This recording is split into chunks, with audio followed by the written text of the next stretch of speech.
Bom, olá pessoal, aqui é o professor Aldinei. Obrigado por apertar o play aí para a nossa aula de estatística básica. Vamos lá?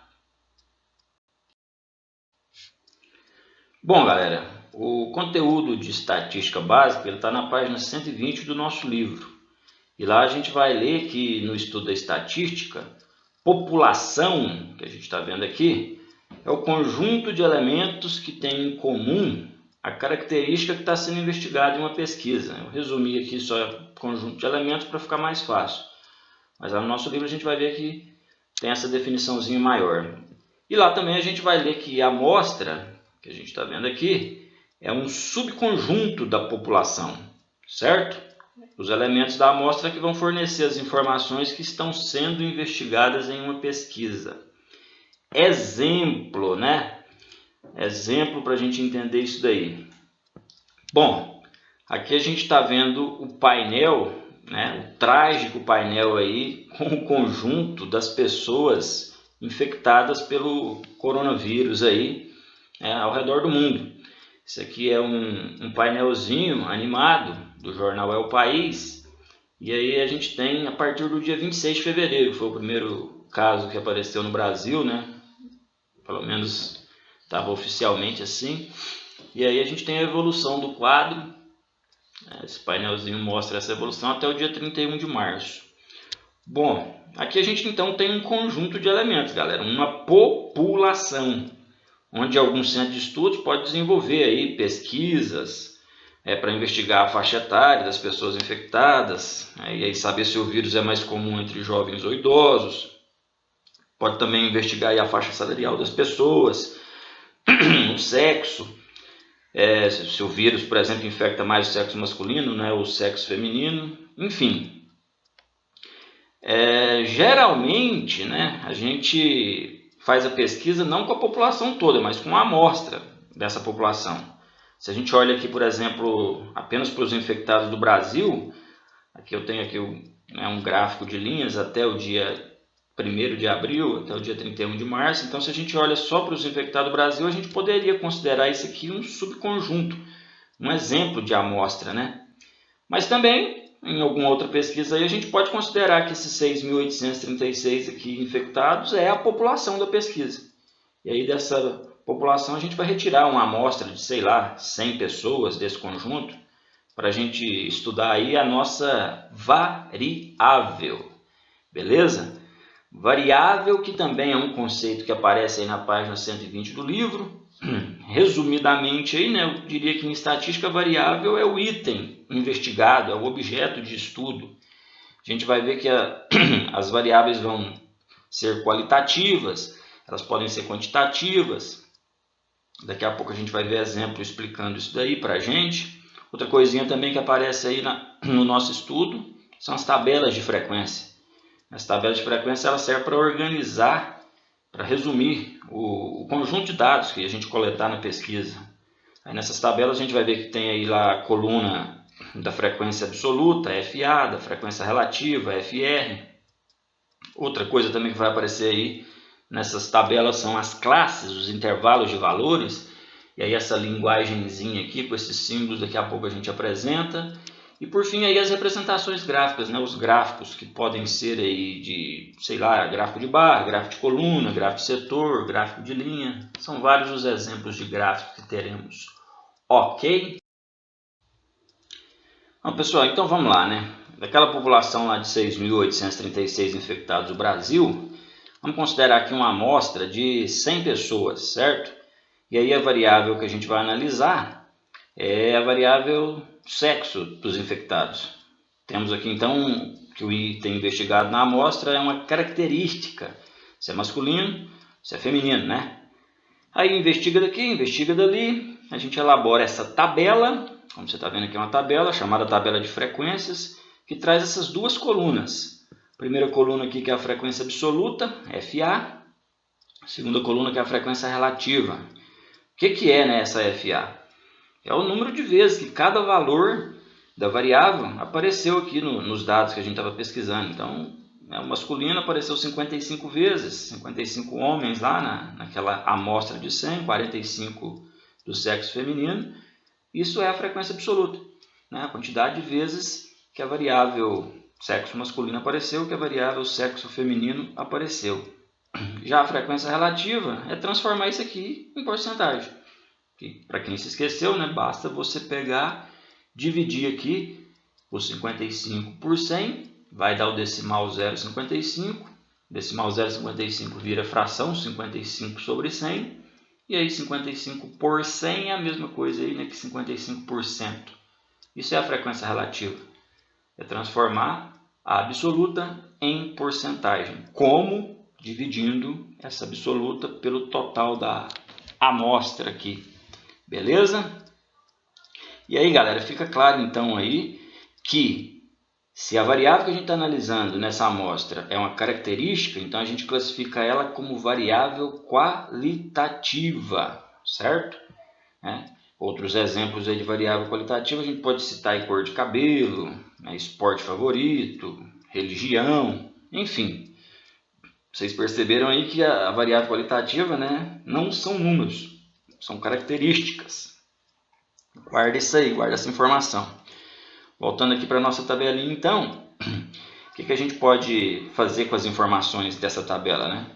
Representá-las graficamente, uma representação gráfica, que nesse caso aqui a gente tem um gráfico de setores, gráfico de pizza também que o pessoal costuma falar.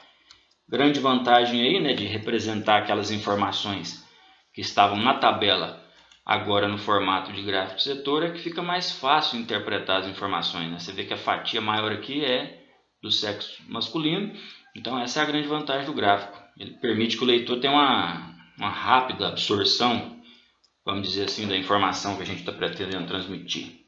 Beleza? Galera, agora a gente vai analisar uma amostra, não mais de 100 casos, mas de 65 casos, só aqui em Goiás mesmo, né? 65 casos confirmados aí. E aí, novamente, os dados vão ser distribuídos aí numa tabela de frequência, como a gente está vendo aqui. Só que agora a variável investigada é a faixa de idade das pessoas, a faixa etária aqui, ó. Tranquilo? E aí, idade, né, é um número, e agora a gente vai chamar essa variável aqui de variável quantitativa. Sexo era variável qualitativa, porque era uma característica, idade é um número, né? Então a gente vai chamar de variável quantitativa. Tranquilo? Outros exemplos aí de variável quantitativa, sei lá, altura, né? É um número, peso, número de membros da família, enfim.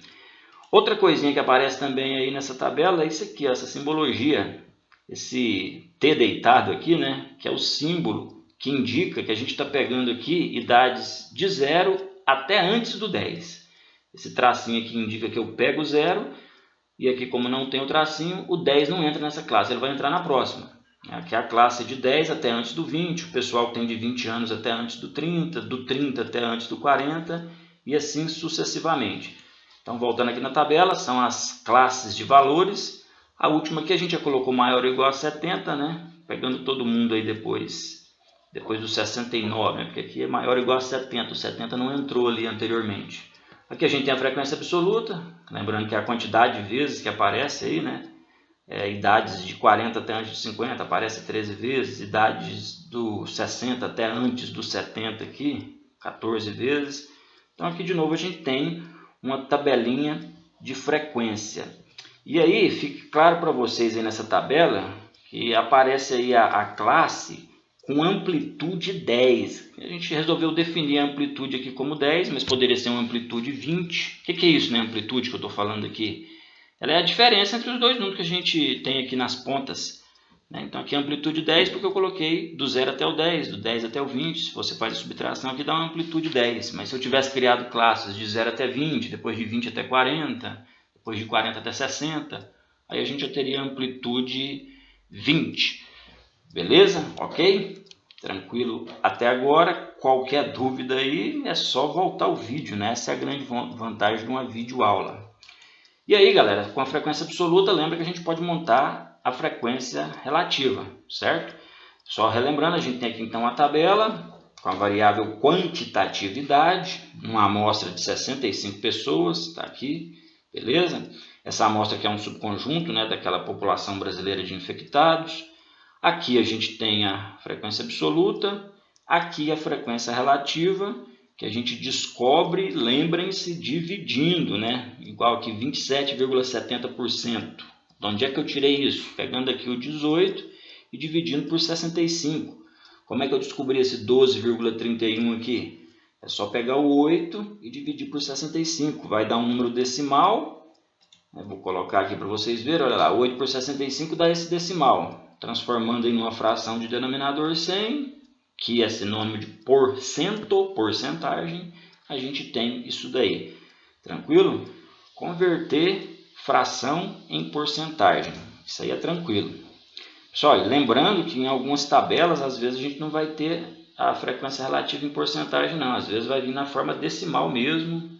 Tranquilo? Beleza? Sem problema nenhum. Às vezes a gente nem precisa converter o decimal em porcentagem. E aí, meus amigos, com essa tabela, novamente, a gente pode estar fazendo o quê? As representações gráficas, né? Aqui a gente tem um gráfico de coluna, de novo está lá, ó, classe de 0 até antes do 10, 10 até antes do 20, e as coluninhas indicando a quantidade de vezes que aquela idade aparece nessa pesquisa. Ou então um gráfico de barras, gráfico de coluna, gráfico de barra, viu? O nosso livro está chamando os dois de gráfico de barra, mas é bom a gente estabelecer essa diferença porque alguns exercícios estabelecem essa diferença. Outro gráfico aí que o nosso livro traz é o gráfico de linha, também o gráfico de setores que a gente já tinha apresentado, beleza? Tudo referente àquela tabela que a gente acabou de mostrar aqui. É isso aí. Pessoal, um tipo de gráfico também muito usado na organização de variáveis que a gente agrupa em classes de valores é o histograma. Aqui a gente tem uma tabelinha que está na página 122 do livro de vocês com o IDH, certo? O IDH dos 12 países aqui da América do Sul. E aí a gente vai fazer o seguinte aqui, né? A gente vai perceber que estes valores são muito distintos. Cada linha trouxe um valor. E aí, para desenhar gráfico aí com essas informações, seria melhor que a gente agrupasse em classes de valores. Define uma amplitude aí qualquer. A gente tinha definido 10 naquele exemplo anterior. Aqui vamos ver qual que é a amplitude que mais vai se adequar. E daí a gente pode estar criando, né, as classes de valores aqui para agrupar estes distintos valores.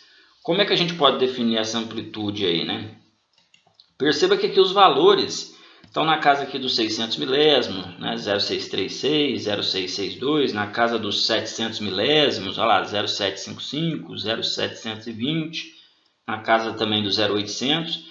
Então, um bom intervalo seria um de amplitude 0,100, como a gente está vendo aqui nessa linha horizontal. A gente define essa amplitude, vem cá, marca esses intervalos nessa reta horizontal, como a gente está vendo aqui. E aí, detalhe é o seguinte, sobre esses intervalos a gente vai construir aqui alguns retângulos, representando a frequência relativa, né, dos valores que estão nesse intervalo, igual aqui na casa, né, nessa classe de valores de 0,600 até antes do 0,700 aqui, a gente tem 3 valores, então 3 sobre 12 dá 0,25, transforma em porcentagem. E como é que eu sei, né, que eu tenho que subir esse gráfico até aqui, tenho que construir esse retângulo até aqui? É só dividir aqui esse eixo da vertical, 10%, 20%, 25%, 30%, né, 40%. O nosso livro não dividiu, mas a gente pode fazer isso. Depois vai lá, conta quantos valores tem na casa do 0,700, constrói lá o outro retângulo. E aqui no caso esse gráfico, os retângulos são vizinhos, adjacentes, contíguos aqui, tranquilo? A gente pode também, né, o nosso livro trouxe a frequência relativa aqui, mas a gente pode também colocar a frequência absoluta, olha lá. Nessa classe aqui apareceu 3 valores. Nessa classe aqui de 0,700 até antes de 0,800 apareceram 7 valores. E na última 2, então você pode vir cá e indicar a frequência absoluta ao invés da frequência relativa. Isso é um histograma, meus amiguinhos. Pessoal, encerrando aí, outro gráfico que o nosso livro apresenta para a gente, aí na página 122, é o pictograma, certo? No nosso livro mesmo traz um pictograma aí, e esse tipo de gráfico ele guarda relação com o assunto que está sendo tratado. Nessa questão do Enem aqui, por exemplo, a gente está falando do mercado de veículos elétricos, então a gente tem aqui as pictures, as figurinhas de carros, né? Mostrando que esse exercício, essa questão, essa pesquisa está falando de carro. Então, pictograma é isso daí. É um gráfico que traz figuras que guardam relação com o assunto. Nosso livro mesmo traz aqui também um exemplo com carros. Você pode observar aí que está se tratando de número de vendas de carros nos meses de abril, aí, de maio, junho, julho, né? E aí a legendinha aqui mostra para a gente que cada carrinho lá representa 2.000 unidades. Então em abril aqui, por exemplo, a gente vai ter 2.000, metade de um carro, então a gente considera como 1.000, total de 5.000, né? Isso aqui, por exemplo, a gente vai considerar aí como sendo a quarta parte, a metade da metade. Então se a metade é 1.000, isso aqui seria 500, né? 2.000, 2.000, 2.000, 2.000, 2.000, então total aqui daria 10.000, 10.500 em junho. Então tá aí, o pictograma também é um gráfico que é interessante de ser trabalhado, né? Não é fácil de ser desenhado aí, mas é interessante de ser analisado. Certo, galera? Bom, e esses conceitos aí que a gente acabou de tratar, galera, eles não caem no Enem não, viu? Eles despencam. A gente costuma falar que são conceitos que despencam no Enem. A gente tem aqui mais uma questão aí, a do Enem de 2018, trazendo aqui a frequência absoluta. A gente tem aqui uma questão da UEG 2019, trazendo aqui uma tabelinha com frequência relativa, certo? Outra questão, agora já do Enem de 2019 aqui, com gráficos de colunas, que o nosso livro também está chamando de gráfico de barras. Gráfico de linha também no Enem de 2019. Tabelinha aqui com frequência absoluta. É isso. Basicamente é isso daí que a gente tinha que tratar nessa aula. E a gente para por aqui. Valeu! E até mais, galera.